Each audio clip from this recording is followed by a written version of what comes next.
Thanks so much, Acting Minister. It's about the crime stats, but now I'm asking about my satisfaction on what happened last year. The answer, the Acting National Commission already responded to that. The only thing we wanted to achieve last year was to be given an opportunity to do that which we're employed to do as a police. To the extent that we saw that there was some blockages coming from within those with authority.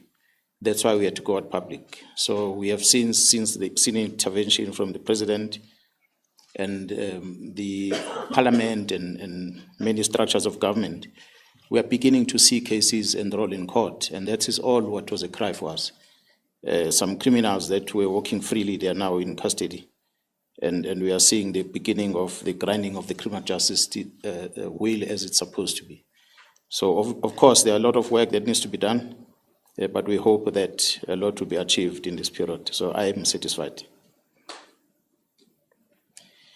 What makes KZN tactical operation different from any other policing provinces in as far as shooting is concerned? I don't know how to explain this. Every police officer is sent to the college and get trained on Criminal Procedure Act, and everyone gets to know how to apply Section 9 of that Criminal Procedure Act, the use of force. Maybe KZN are well trained on firearms. They maintain their training. I think Division HRD can confirm that. And they do understand the application of the Section 49 of the Act. So perhaps that's what makes them to survive. In a gunfight, the one who throws first is the one who survives.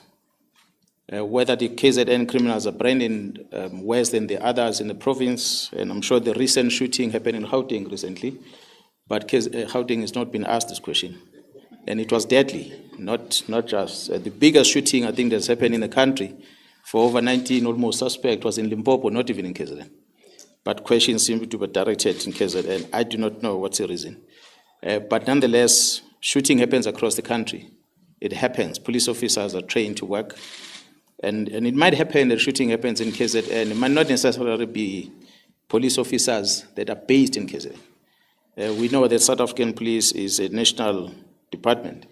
Police officers moves around. You'll find Gauteng police, Jerome Tomeni is tracing suspect in Gauteng, and he end up finding them in KZN, and he shoots them in KZN. It gets recorded as KZN, whereas it's Gauteng. So don't be confused. We might need to get the details exactly. Who's done the shooting? Is it KZN police or who? Because we work all across the board. We just don't communicate who was involved. We just simply say the police. However, I want to still encourage citizens to know that the government established IPIT for the reason. The IPIT is there for the purpose of investigating the abuse of power by the police. So if you feel concerned about the conduct of police anywhere in the country, approach IPIT. And I hope they will do justice in investigating to find out exactly whether is it factual that police are abusing power, or is just a myth that is out there. So I want to invite you to use the services of IPIT. They are there for the reason. I know they're understaffed, Acting Minister. They still need more resources to help us, to keep us in shape. I'm not sure if I captured all these questions. There is a question about the work that I'm assigned to do here in Pretoria. Whether the work has it started. I'm here. I'm sure you noticed that today I'm wearing a suit because organized crime mainly is about investigation. Perhaps that's the reason why I'm dressed like this. But I did come here. As started in April, we started coordinating this work in April. And we are already hard at work and coordinating different teams that are on the ground. I'm sure you'll appreciate that the South African Police Service is given a mandate by the Constitution of the Republic. At Section 205, subsection 3, the primary contained there are three main things that need to be done by the police: the prevention of crime, the combating of crime, and the investigation of crime. So the South African Police Service, as we structure ourselves, the establishment of DPCI and the assignment of responsibility to different units, it creates silo operations within the police. So the National Commission have identified that these silo approaches that happens in the police, you have member of uniform branch on one side, detective branch on one side, intelligence on the other, forensic on the other, DPCI on the other. It creates that weaknesses in the system. So therefore, it is important for us to coordinate ourselves so that we have a united approach in dealing with organized crime.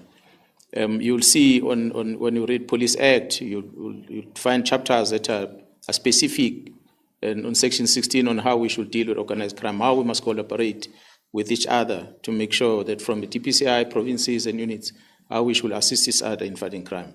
The Constitution also forces us in terms of cooperation amongst departments to work together. So what we've seen as also gaps is how we coordinate our operations with the NPA in the main. That create weaknesses in the system. So in the South African Police Service, we're trying to coordinate ourselves, working with DPCI and different divisions in the police at the national level, so that we can create an approach that the acting minister that also invited us to not forget what has worked for us, the PKTT strategy that has been successful in our country.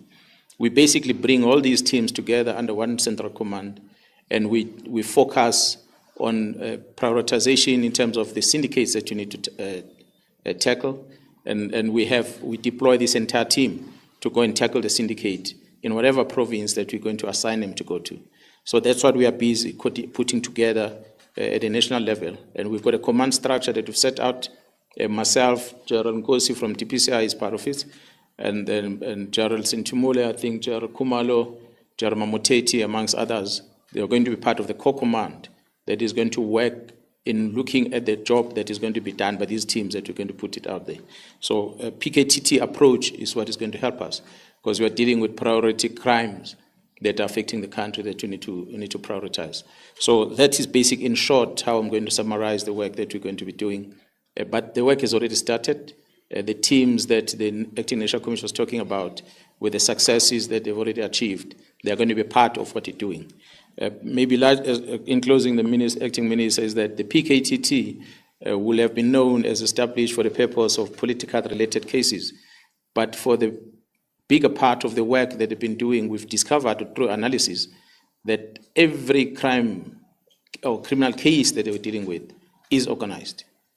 Mr. Sindiso Magagwa, the famous late politician that was killed in KZN, has caused so much noise in the country. The murder of that gentleman was not mere political competition, but it was corruption. Corruption within municipality. So that's why we might have convicted the killer, but we are not done on that case, because it's corruption that we're dealing with. And many other cases where people are killed, it's not necessarily because of just simple political competition, but it's because of corruption. So organized crime that we are employing is going to go to that extent, and in the land and brand of the country and abroad. So thank you so much. I hope I've answered everything.